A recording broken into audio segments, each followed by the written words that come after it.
week's episode of Steve's Outdoor Adventures is brought to you by Cordova Coolers, a cooler adventure. Every year I like to bring 1 to 2 kids out to the ranch.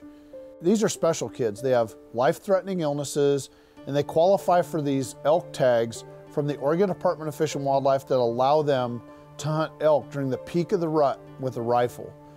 And I work with Derek Fusel, the founder of Camo Dreams, to bring these kids out to the ranch and have a time of their lives.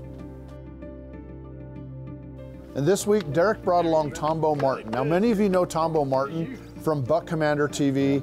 Derek and Tombo are lifelong friends, and together, they brought out this week's hunter, Amber Mozingo, and her family for the elk hunt. Amber has cystic fibrosis, and I met her probably when she was several months of age. Cystic fibrosis is a chronic disease, and it's a progressive disease. In the past, the major problem with cystic fibrosis was digestion. Treatments have now made digestion much less of an issue, so as you can see, Amber's not terribly malnourished and wasting away. So what happens then is that as patients with cystic fibrosis age, they tend to get more breathing problems and lung infections. And that's what tends to progress. Oh, good to meet you. You must be Amber. Good to meet you, Amber. You ready to go elk hunting? Meeting Steve, it wasn't like what I thought it'd be. Most of the people I meet on hunts, they're like super strict, super stern. Coming here, there's like specific rules, gotta do everything perfect. And he's just so laid back and so relaxed, made it really easygoing. I liked that. And he's a great guy, best hunter to go with. So, have you shot a 308 before? I don't think so. Our first order of business was to make sure that Amber could shoot. So I set the Bergara rifle up on the bipod on the shooting bench and set a target up downrange at 100 yards. And what we found out is that Amber could shoot.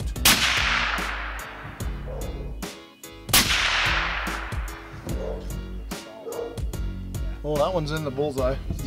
So.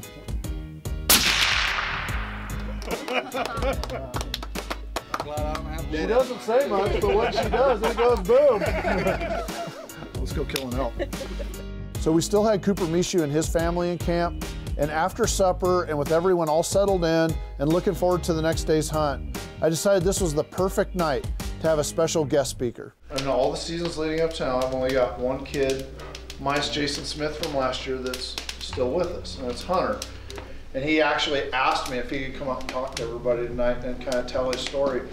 Out of the 26 kids that did the regimen that I went through, I'm the only one that survived the whole thing. So a lot of it, I mean, there's always going to be odds stacked against you that you have to overcome, but I've actually started mentoring kids that have gone through similar things. I jumped all over the opportunity. I thought it was awesome. I think it's great to see not only kids, but families around here, moms, dads, that are supporting kids in this thing, because I know when I look back, my mom and my dad were there more than anybody else, especially my dad. Anytime, buddy. Anytime. Hopefully it's next year and the year after that, and 20 years from now, you're still giving the same speech. You're not going to get rid of me, you know that. The next morning, we woke up to the sound of bugles not far from the lodge, so we waited for it to get just light enough to see, and we started on a path to intercept the bugling bulls.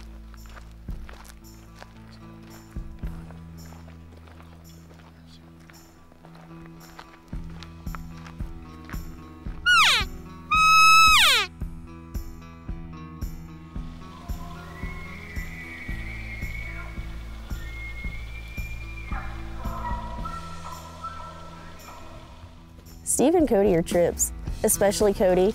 He gets super emotional, super excited, more than any man I've ever seen. It was hilarious. And I actually like them a lot better than most of the people I've been on hunts with.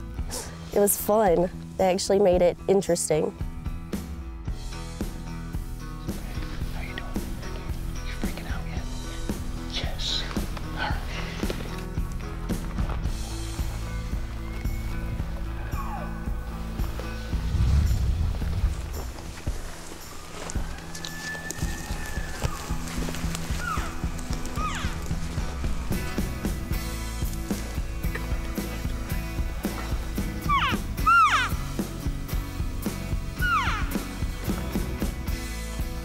During that setup, another bull started to work his way around us and was coming in. We tried to adjust, but ended up getting winded. We were surrounded by bugling bulls all morning, but it seemed like nothing was gonna work. But one thing's for sure, on this ranch, it always comes together. We just have to give it time.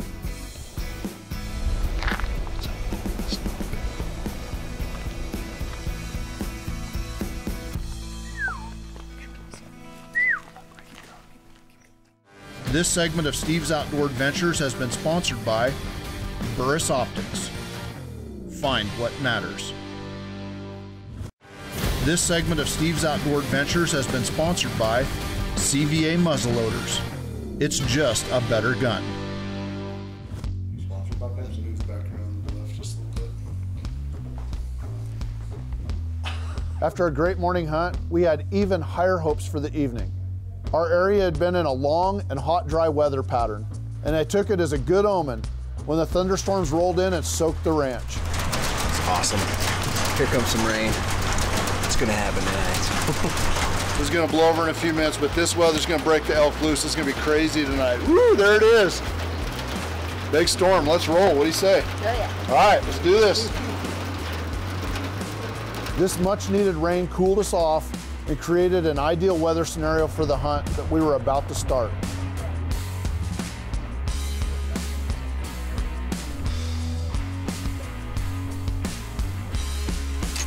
Keep the wind in our favor, go about 50 yards past the water trough. Make sure we come back into it totally scent free. Yeah.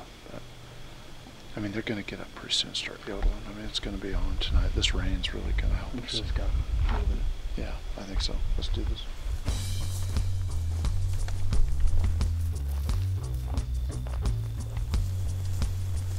It wasn't long before we were into the elk. We had located a big herd and spotted a nice 7x7 that bedded down and was bugling and surrounded by cows.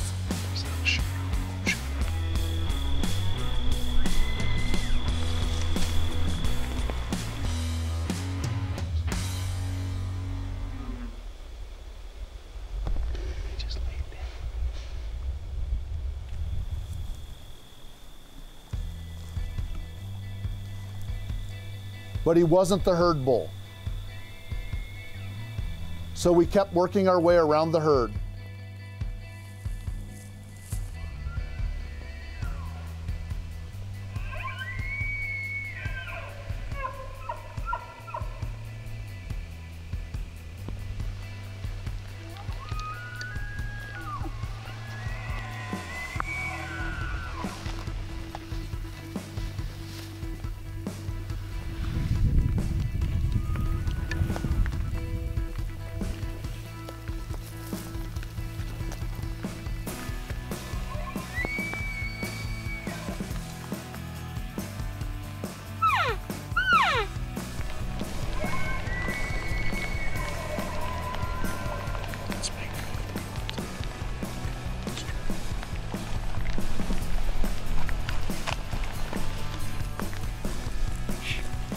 Definitely the CF makes the hunting a bit difficult, especially with the altitude that you're in. I really wanted to stop and ask for my oxygen sometimes, wanted to slow down, but then you could hear the elk and it's like, no, just keep going. It's not worth it to stop.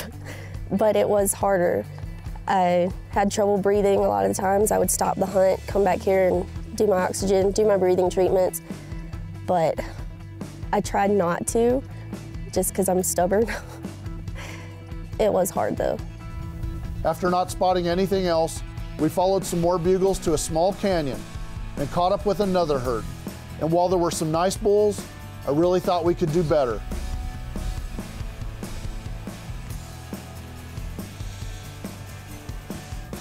And as darkness closed in, we enjoyed the view and listened to the bugles.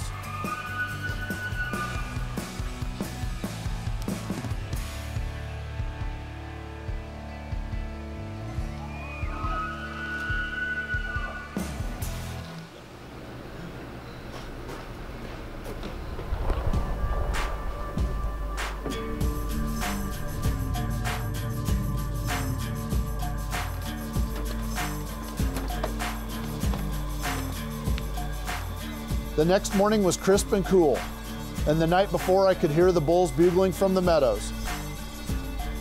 Our plan was to move into a position and catch the elk as they fed out of those meadows and toward their bedding areas.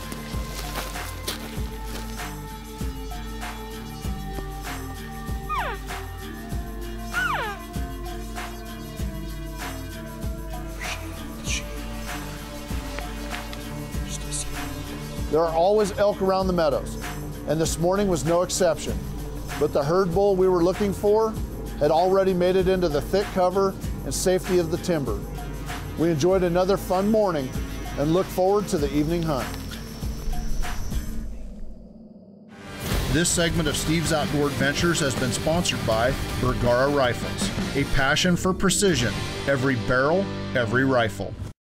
This segment of Steve's Outdoor Adventures has been sponsored by Cordova Coolers, a cooler adventure.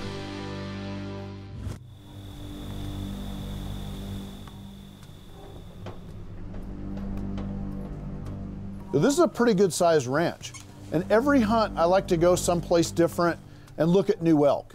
This is important when you're looking for a big bull. On this hunt, I went way up high on the mountain, and what we found set the stage for the rest of the hunt.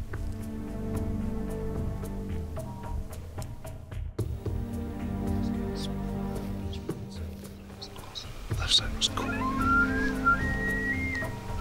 should go up and take a look, make sure there's nothing too.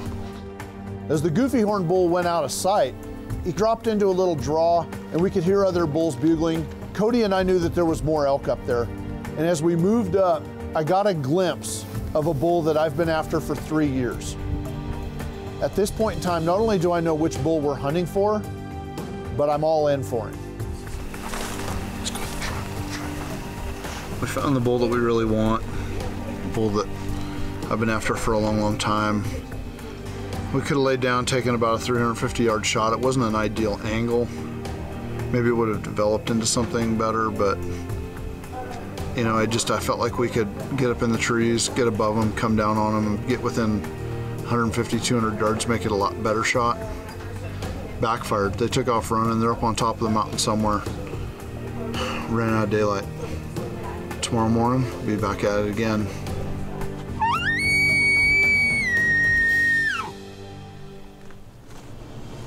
Morning was like every other morning we've been here. We headed out a little bit earlier than usual because Steve had it set in his mind he had some kind of plan. We walked around a good 4 miles. We saw several, but none of them were what Steve was wanting me to get. We started in the area where I thought we would find the massive bull, and right off the bat we were descending on the sounds of bugles across the canyon from us. We could see some cows and we got a glimpse of a large bull. As he headed across country, we followed the sounds of his bugles for more than 3 miles before we caught up with him. And I got a good look at him.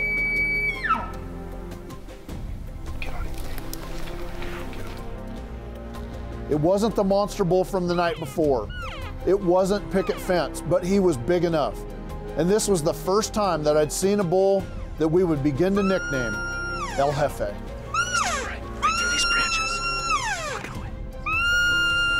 This bull was on a mission, and just like that, he was gone. The good news is that this bull is walking right toward a large body of elk, and I'm pretty sure that we're gonna find him here for the evening hunt. Additionally, this is approximately where I thought we would find the giant bull that we had spotted the night before, so I knew exactly where our evening hunt was gonna begin. I was kind of tired, out of breath, so we drove back here, put my oxygen on, took a little nap, kind of recuperate. Woke up around 3:30 and Steve had it set in his mind. We know where they're bedding, we're just gonna go up on top of them, wait for them to get up and we'll get you one. Anytime I can put luck in my favor, I will. And I decided to take Tombo Martin up on his offer for a good luck Tombo Martin face paint job. You think he's over there? It's hard to tell in this wind. It's acoustically a nightmare down there. All right, let's do this.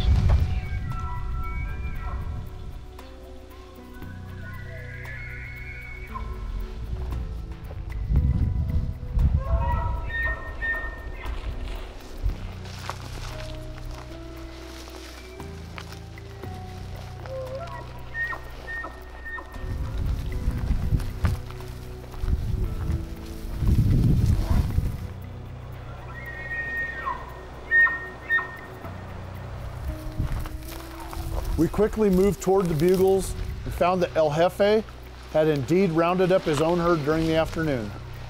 He was on the same face where we had seen him that morning, but he was pushing his herd away from us and up the face. They hadn't seen us, they hadn't smelled us, and while I was rounding everyone up to give chase, I didn't give a single thought to what he was pushing his cows away from. And that's when Ian spotted the tips of the tines of another bull in the trees and a couple of cows working their way into the open.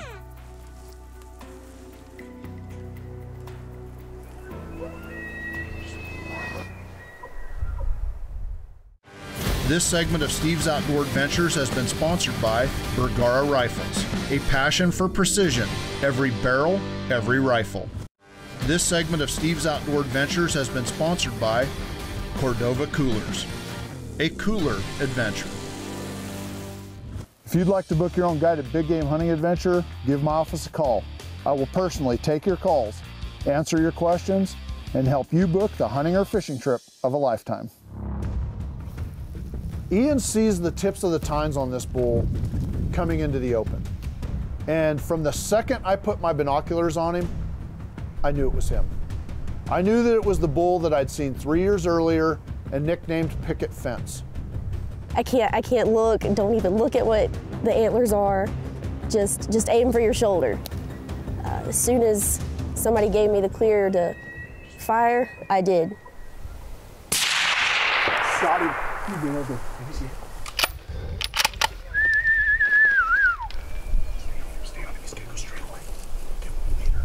The first shot killed this bull. The second shot was insurance.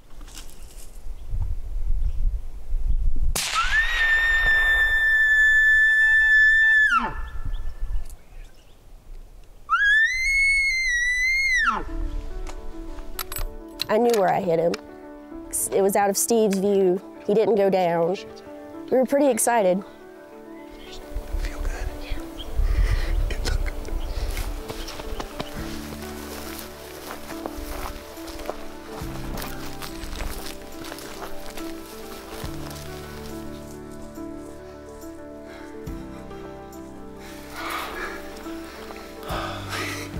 I've been nervous for about 30 minutes here.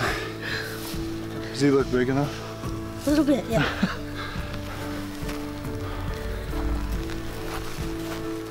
Looked around for a little bit and finally found him, and it started to get dark.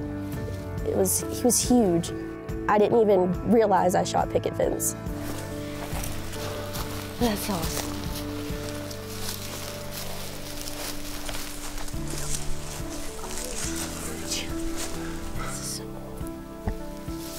I made the call and had Derek bring out Amber's parents and Tombo so that she could share in the experience with everyone. Good job. Crap. Beautiful. What have you done? Oh my goodness. This is why you wait. What do you think, Am? I like it.